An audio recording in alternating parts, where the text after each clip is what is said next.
অন্যের গাছ থেকে আম পাড়তে গিয়ে বেধড়ক মারধরের শিকার হতে হলো এক কিশোরকে।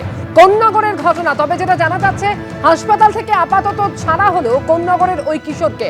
একই সঙ্গে আপনাদের সামনে রাখবো কালনার ঘটনা, যেখানে কালনার এক নাবালককে গুজরাটের রাজকোটে নিয়ে গিয়ে নৃশংস অত্যাচারের ঘটনা, সেই ভিডিও ইতিমধ্যেই সামনে এসছে এবং জানা যাচ্ছে যে কালনার আরো একজন নিখোঁজ এখনো পর্যন্ত। দুই ঘটনা সম্পর্কেই জানবো। হিন্দল দে এবং অন্যদিকে রানা দাস আমাদের জানাবেন কালনার ঘটনা সম্পর্কে। তবে প্রথমেই হিন্দলের কাছে চলে আসবো। হিন্দল, কোন্নগরের কিশোর, সে হাসপাতাল থেকে আপাতত ছাড়া পেয়েছে, কেমন রয়েছে এখন ওই কিশোর? দেখো, কিশোরের অবস্থার কিন্তু এখনো পর্যন্ত কোনো রকম উন্নতি হয়নি, তেমনটাই পরিবারের সদস্যরা স্পষ্টত বলছেন। গতকাল তাকে কলকাতা মেডিকেল কলেজ হাসপাতালে নিয়ে আসা হয়, বিভিন্ন বিভাগে তার বিভিন্ন পরীক্ষা নিরীক্ষা হয়। আপাতত যেটা চিকিৎসকেরা তার পরিবারের সদস্যদেরকে জানিয়েছেন, প্রাথমিক চিকিৎসার পরে এবং বিভিন্ন পরীক্ষা নিরীক্ষার পর তারা যেটা দেখতে পেরেছেন যে সেই কিশোরের মাথায় কিন্তু রক্ত জমাট বাঁধে হয়েছে, অর্থাৎ মাথায় গুরুতর আঘাত, যেটা পরিবারের সদস্যরা বারংবার বলছিলেন। সেই বিষয়টা সুনিশ্চিত করছেন পরিবারের সদস্যরা। তার পাশাপাশি তার চোখে, বাঁ দিকের চোখে যে গুরুতর আঘাত, যার ফলে যেখানে তার চোখে একের পর এক ঘুষি মারা হয়েছিল বলে পরিবারের সদস্যরা অভিযোগ করছেন, তার চোখের ঠিক নিচের এই জায়গার যে হাড় রয়েছে সেই হাড়ে কিন্তু চির ধরেছে। তেমনটাই কিন্তু পরীক্ষা নিরীক্ষা স্পষ্ট হয়েছে, তেমনটাই চিকিৎসকরা পরিবারের সদস্যদেরকে জানিয়েছেন, তেমনটাই পরিবারের সদস্যরা স্পষ্টত জানাচ্ছেন।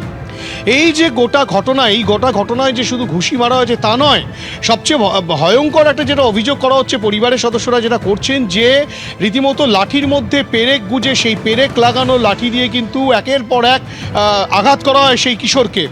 14 বছর বয়সী সেই কিশোর, তার দোষটা কি ছিল যে না, তার পাশেরই পাড়ার একটা আম গাছ থেকে আম পাড়তে গিয়েছিল এক বন্ধুর সঙ্গে। সেই বন্ধু কোনো ক্রমে পালিয়ে যেতে পারলেও সে পালাতে পারেনি এবং তাকে রীতিমতো ফেলে এভাবে মারধর করা হয়, এবং যার অবস্থা কিন্তু এখনও পর্যন্ত গুরুতর আঘাত নিয়ে সে চিকিৎসাধীন রয়েছে। গতকাল মেডিকেল কলেজে হাসপাতালে সে ছিল, পরিবারের সদস্যরা ছিলেন। রাতের বেলা তাকে ছেড়ে দেওয়া হয়।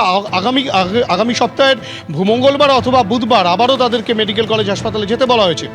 এই গোটা ঘটনায় এখনো পর্যন্ত যেটা অভিযোগ উঠে আসছে, যে বৃহস্পতিবার দিনকে ঘটনা ঘটলো, শুক্রবার দিনকে অভিযোগ দায়ের হলো, কিন্তু এখনো পর্যন্ত কাউকে পুলিশ গ্রেফতার করতে পারেনি বা চিহ্নিত করতে পারেনি। যেটা একজন টোটো চালকের কথা বারংবার পরিবারের সদস্যরা অভিযোগে তুলে নিয়ে আসছেন।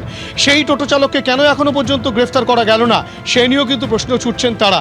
পাশাপাশি তোমাকে বলে রাখি, বিজেপির একটি প্রতিনিধি দল এই আহত কিশোরের বাড়িতে তারা যায়, পরিবারের সদস্যদেরকে বলেন যে তারা সব রকম সহযোগিতা করতে প্রস্তুত রয়েছেন যদি কোনো রকম সহযোগিতার প্রয়োজন হয়। পাশাপাশি পরিবারের সদস্যরা যেটা বলছেন, সহযোগিতার থেকেও সবচেয়ে বেশি প্রয়োজন যারা এই ঘটনা ঘটালো তাদের যেন প্রশাসন সঠিক শাস্তির ব্যবস্থা করে, সেই প্রার্থনাই কিন্তু তারা করছেন।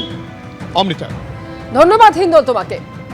পেরেক লাগানো লাঠি দিয়ে মারধর করা হয় ওই কিশোরকে এবং তার চোখে মুখে ঘুষি মারার অভিযোগ, তার মাথায় রক্ত জমা, চোখের নিচে হাড় ভেঙেছে।